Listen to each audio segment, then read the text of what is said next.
tend to have better palates than men, and so I really rely on her palate, and I rely on her ability to sell wine, which is sales and marketing. Which without that we wouldn't have a company. But anyway, so that's what she's talking about. But I did bring a bottle home right after bottling, and we had it with dinner again.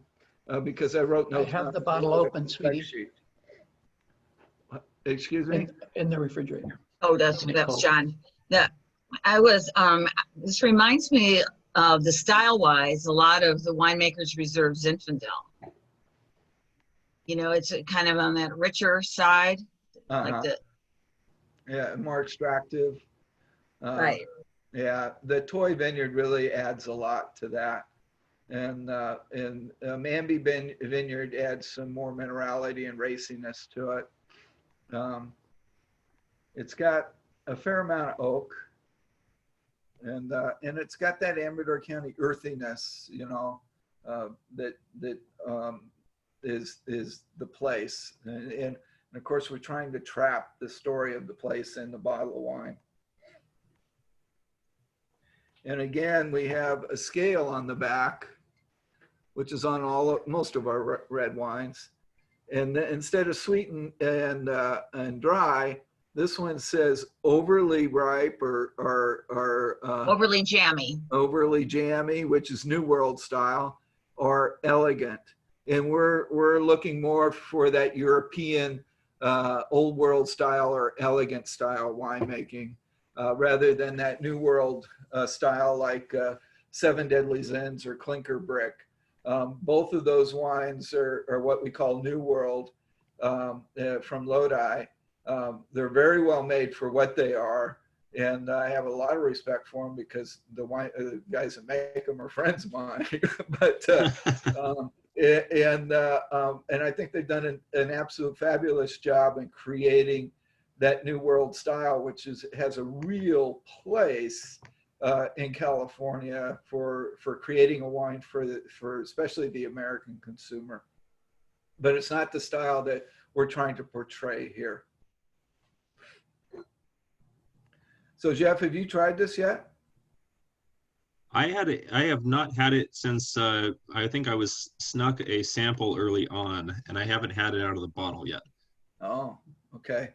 Yeah, well, you'll have to take a bottle home, sign it out, because you're going to be dealing with it with the wine club. So, oh yeah, and try it. I will grab one tomorrow when I get back in. Yeah. Yeah. Okay. So from that, we can go to the let's not go to another Barbera. Let's go to the Syrah. Okay. Okay, so we have Syrah and Petite Syrah. The Syrah is this mountain selection, and it is actually not bottled yet. This came off the tank as straight as the last barrel was being blended into the blend today. And then I took a label out of the box and put it on the bottle. So this wine is being bottled on Tuesday.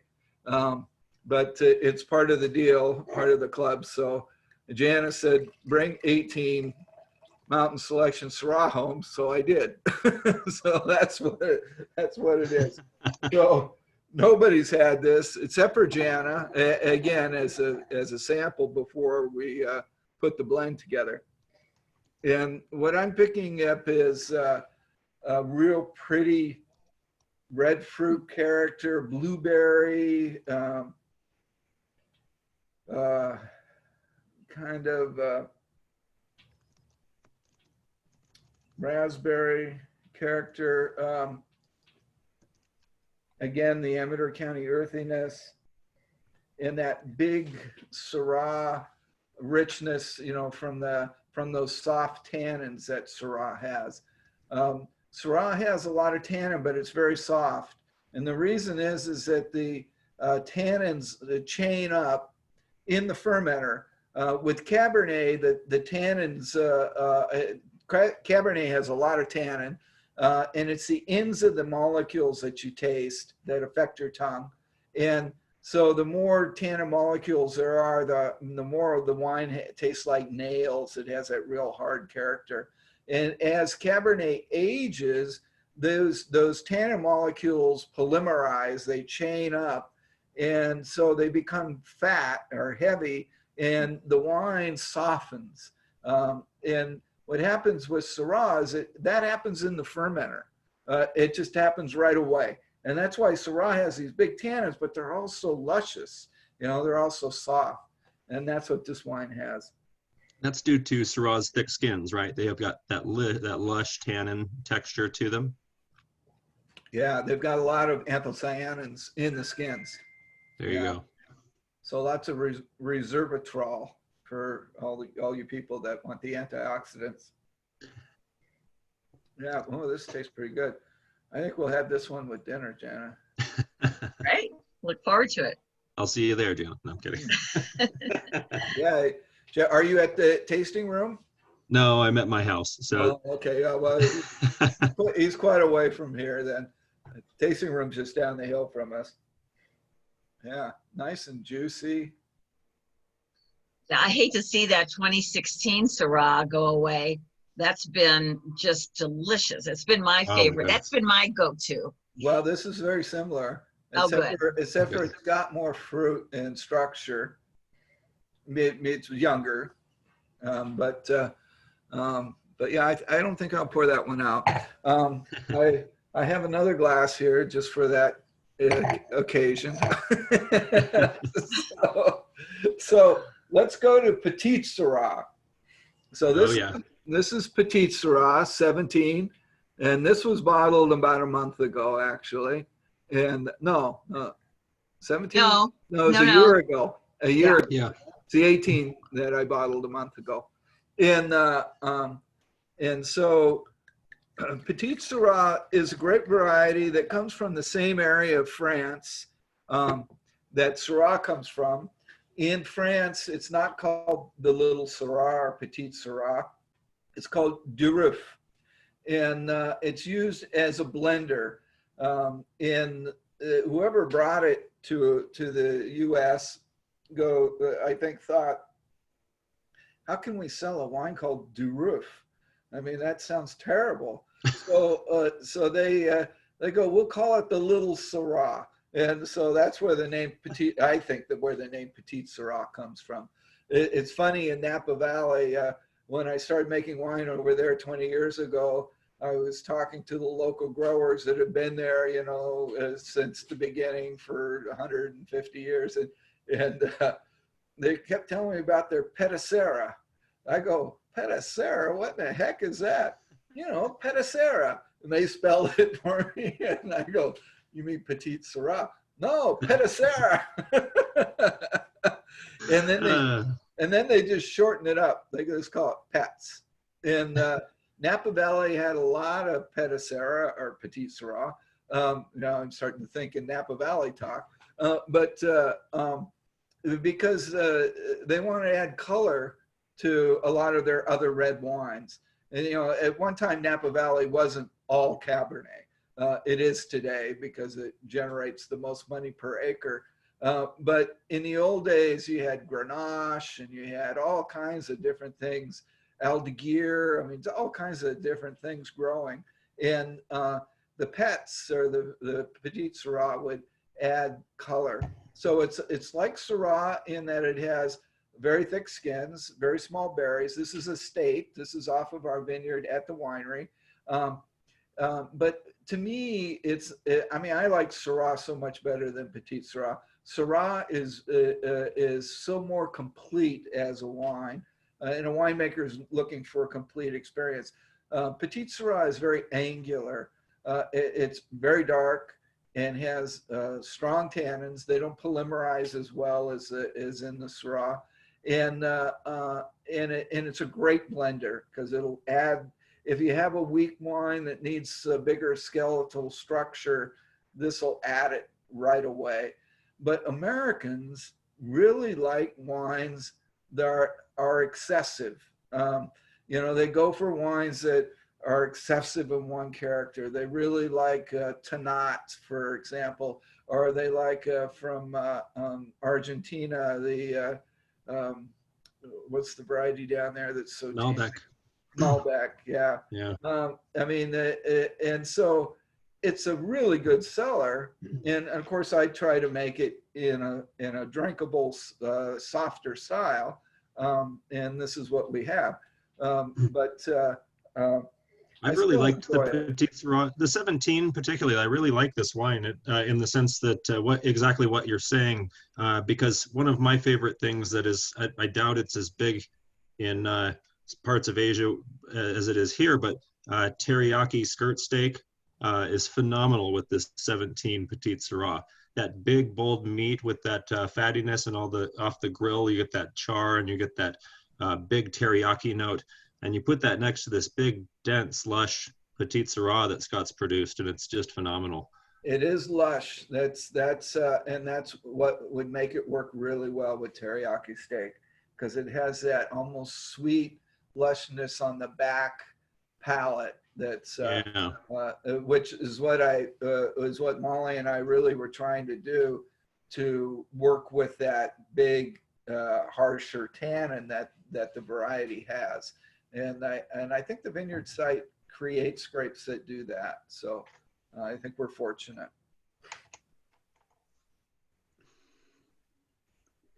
Jenna, what's your take on that 17 Petite Syrah?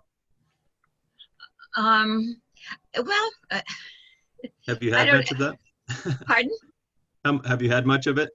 It's not your style. Really. Hardly. I've never been a big Petite Syrah.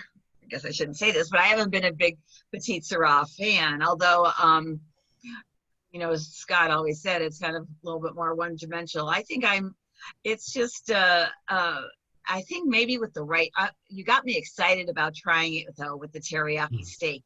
And because I love teriyaki steak for one thing. And I think that sometimes the food pairing can make all the difference in the world. So, and that's what that did. That's exactly what that did. It rounded it out and it gave dimension to the Petite Syrah that it's not that it necessarily needed a huge amount of anything, but it gave it this tertiary element that wasn't there before, and I just fell for it. Oh, right. Good. Yeah, No, we're going to make that. We're going to try that.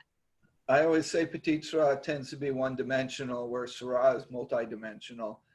This wine, though, has more than one dimension in it, as Jeff was saying. Okay, let's go to the next one. So I know it's a phenomenal vineyard, the Chapman Vineyard. Oh, this one's Chapman. I was saying it was the estate vineyard. It is Chapman. Yeah. And then the 18 is the estate vineyard. That's right. Oh, so that's going to be a great side-by-side in a year as well. Right. And the Chapman Vineyard is on a rim in a box canyon. And it's up on what's called Rattlesnake Ridge. And just below it is the Vineyard 1869. It's further down in that bowl on the side of that box canyon. But this is right on the top, and real rocky and dry and very steep. The guy, unfortunately, the guy sold the vineyard recently, but he originally planted this for me 20 years ago when I was running Wrenwood Winery in Amador County. And by the time the grapes came in and were producing, I was running Folie à Deux Winery in Napa Valley. And I just took the grapes to Folie à Deux instead of to Wrenwood. And then when we sold Folie à Deux in 2004, I just took the grapes from there to us. So it's been with me all the way along. And that's the way it is with most of the vineyards that we make these wines out of. They're vineyards I've worked with over the last 30 or 40 years. So that's the key. It is the key to great winemaking, Scott, and I appreciate you for that, following through with the vineyard. I love the old adage, if you're familiar. How does this go? You can make a good wine from you can make a good wine from a good vineyard. You can make a bad wine from a good vineyard, but you can't make a a good wine from a bad vineyard. Is that how it goes? Yeah. Something like that. It's a tricky one. Mark can tell you, Mark Malone there, he's helped me with a number of vintages over the years. He's one of our shareholders. And he's, it was not any fault to him, but he's seen me make a bad wine out of some good grapes, There you go. unfortunately. No, you have not. You've never done that. But yeah, you hope it's the other way around. It is hard to make a great wine, though, or it's impossible to make a great wine out of bad grapes. Okay, next one is the 17 Barbera, and this is our JNS Reserve. Wait, is this? Yes. That's the Oh, one. I got the right. I picked the right one off the shelf. I thought I'd pick. We have another one called Toy Vineyard, and it looks just like this, except for it's instead of JNS down here, it says Toy. So it's so easy to mix them up. But this is our reserve Barbera, and again, JNS stands for Jan and Scott. And after we've tasted the blend and decided it was good enough to put that designation on it. And this wine got a 92 points from Wine Enthusiast. Yeah, I can see why right now. I'm smelling it. Yeah, I have a bottle of this one today, and this is one of my favorite things on the lineup right now, definitely. It's got such beautiful red fruit. It really has that Barbera raspberry kind of. Yeah, has that going on. It's got the texture on the palate is just so elegant and soft, while retaining its acidity in there. I love that wine. I really liked what you've done there.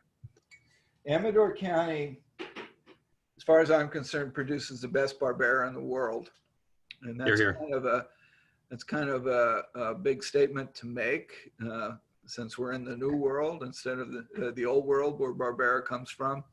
But Barbera comes from an area where it's considered a second-tier variety in that area. It comes from an area in Italy called Piemonte or Piedmont. Same thing as here. Piedmont and Amador County are both foothill regions up against fast, young-growing mountain ranges. And the Alps and the Sierras are huge granite uplifts due to continental drift. And they both have these decomposed granite soils. The difference is Piedmont's very, very close to the Mediterranean. So up over Genoa into northern Italy, you get all this fog that comes off of the Mediterranean, just like you do in Monterey and San Francisco and Sausalito in California. And the best variety that benefits from that fog and in those vineyards is named after the fog. It's called Nebiolo, and it produces the most expensive wines of the Piedmont, the Barolos, the Barbarescos, just beautiful wines with unbelievable tannin structures that age forever and ever and ever. Barbera, on the other hand, is a second-tier variety there because it doesn't like the fog. It's a sun variety.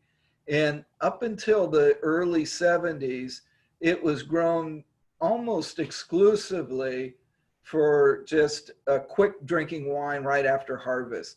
It was made as a frizzante, kind of sparkling, bubbly, fresh wine for festivals and for Christmas and so forth. And it wasn't given the attention that Nebiolo was given to make long aging red wines. And then what happened was a guy named Darrell Cordy in Sacramento, who's a wine merchant for Cordy Brothers, great guy, an extremely knowledgeable wine guy, probably the West Coast best expert on sherries. But he got us to plant Barbera at Montevina Winery back in 1972, 71. And in 1974, we made the first Barbera off that vineyard, and I was there to make it. I didn't make it. Kerry made it. I was his assistant. It was just the two of us. Daryl helped pick the grapes, actually. And 2 years later, after we had bottled the wine, Daryl had Piero Antinori come to California. He came here looking for investments in the California wine industry. Here, I don't know if you're familiar with the Antinori name, but they've been making wine since the 1500s in Chianti, in Tuscany, in one of the most famous houses of Tuscany, and great wine. I love the Antinori wines. And so Daryl had poured that wine, that 74 Barbera for Piero Antinori in his winemaker at a dinner while they were here. And the next morning, Piero was having breakfast with Daryl, and he says, you just pissed the hell out of my winemaker. A lot of you have heard this story, I'm sure, enough times now.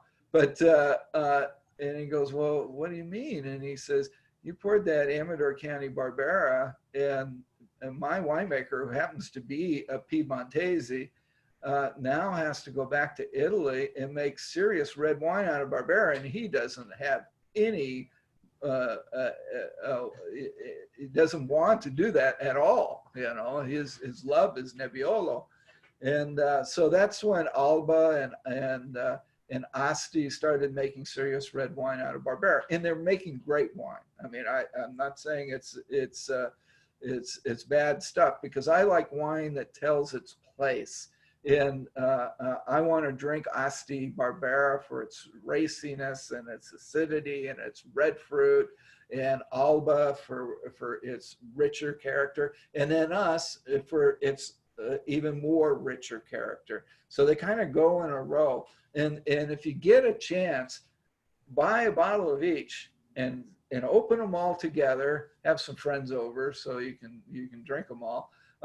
With some tomato-based dish that does well with high acidity, and even a big salad too. You know, salads do well with high acid wines, and just see how each area expresses this variety. In California, I mean, obviously I have a passion for Barbera. I think Mendocino makes some great Barberas in California as well. Amador County has a whole bunch of them now, from Runquist to us to Montana. Huh? Which one? Andis, yeah. Andis. But yeah, it's just, but since we have all that sun and none of that fog, the variety just explodes here and just really does well. Now, I've tried to grow Nebiolo here, and it's terrible.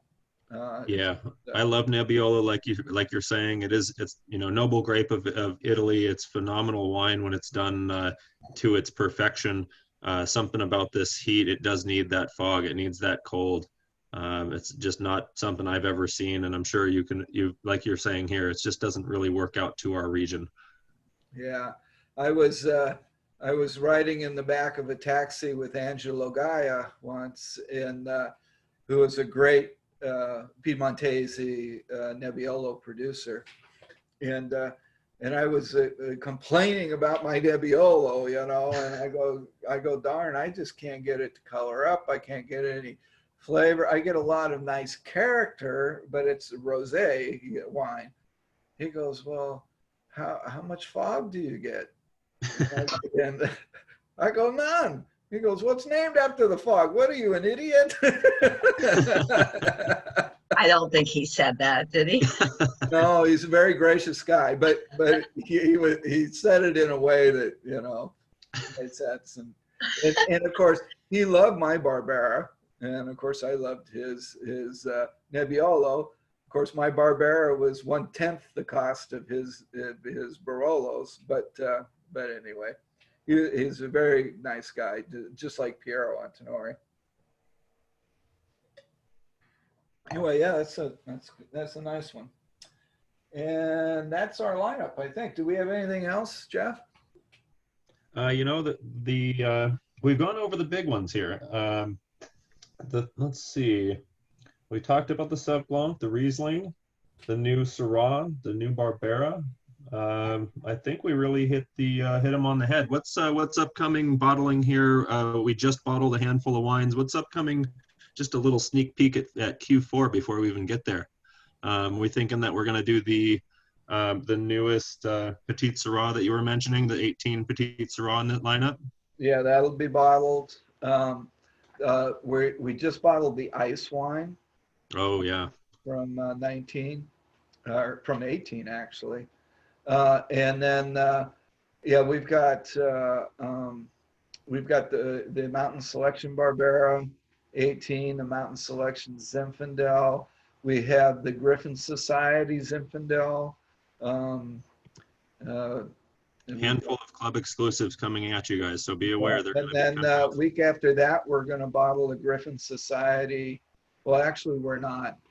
We're bottling the both the Cattedrale and Cathedral the week after next, and then we will have a Griffin Society Cabernet from those same vineyards that'll come out after harvest, and we'll bottle after harvest. Wonderful. Yeah, and yeah. Yeah, otherwise, I believe we've touched base on just about everything here. Again, guys, when you get the chance, check out the new club format there on the website, Griffin Society Wine Club. I think you'll be happy to see some of these changes we've made, and I'd love to hear from you. Give me a call when you can. If you don't know already, there's a direct line to me now, so Wine Club exclusive line.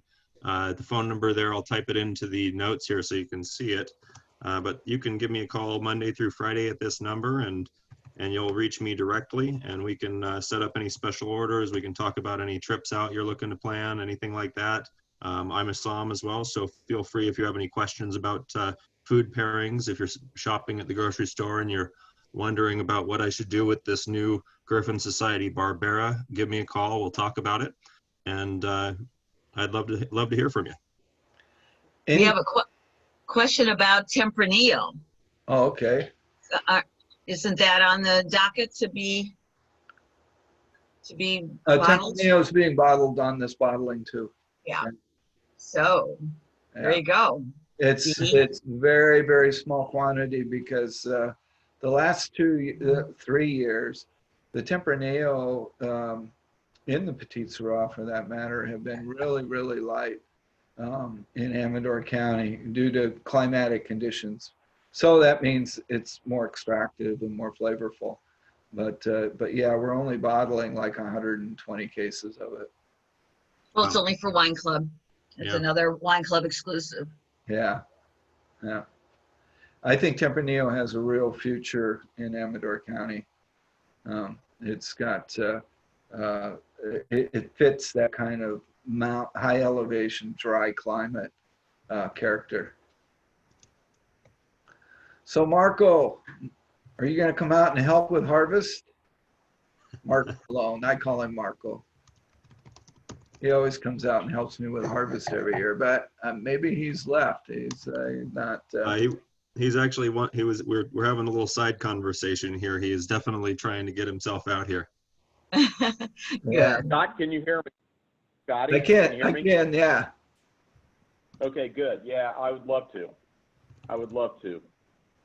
Yeah. Diana just came here, Zoom thing, and she said, you need to get out of here and stop being a banker and just go out to California. So I don't know if she wants me to leave because she's tired of me, or if she wants me to come out to you. I'm not sure. Sometimes you got to go away. We miss our houseboy. Yeah. That's yes. right. Mark, I am the house boy. I clean the kitchen. I clean the kitchen for Syrah. Yeah. Mark has been with me through 2 wineries as a shareholder. He was with Folie à Deux and he is with this company now. And it really has been a lot of help. Yeah. Well, give me a couple of years and I'll retire, Scott. I'm going to move out there and I'll be an Irish-Mexican migrant worker, okay? Yeah, because right now this harvest is going to be real short on people to help. You know, both with the COVID situation, which is ravaging that community, unfortunately. It's just tough, and and again, there isn't a lot of movement of labor across the borders right now. It's really going to be tough this harvest for these communities. Do you know that I found the other day, I was going through some stuff and I found 2 or 3 of the vineyard grape knives that I brought back on an airplane way back when. You couldn't do that today. The old orange hand grape knives that when I was out there in the field harvesting grapes. I've got those here at the house, but I don't think I can bring them back out. What do you think, Scott? Does it still have your blood on it from when you cut yourself open? No, there's no blood in it. And when I do it anymore, I just super glue myself anymore. Yeah, grape knives are a hook blade thing that are tied to your wrist. They fit in your palm, and you just click, click, click, click, click as you're cutting the grapes. And of course you're holding the bunches as you're clicking, so it's real easy to click your I've got a number of scars across my hand. And of course, when you're picking grapes, you don't have time to stop. And so you just take a bunch of grapes and you squeeze the juice into the cut, which kind of smarts, but it coagulates it immediately, so you can just keep picking. Now, all that blood that got into the wine, you know, it just adds a little protein. But that's exactly right. Those things are sharp as hell. They are unbelievable how sharp those things are. Yeah. Even today. You see the cuts right through the grape itself, so you know how sharp it is when you see the grapes coming in to the winery.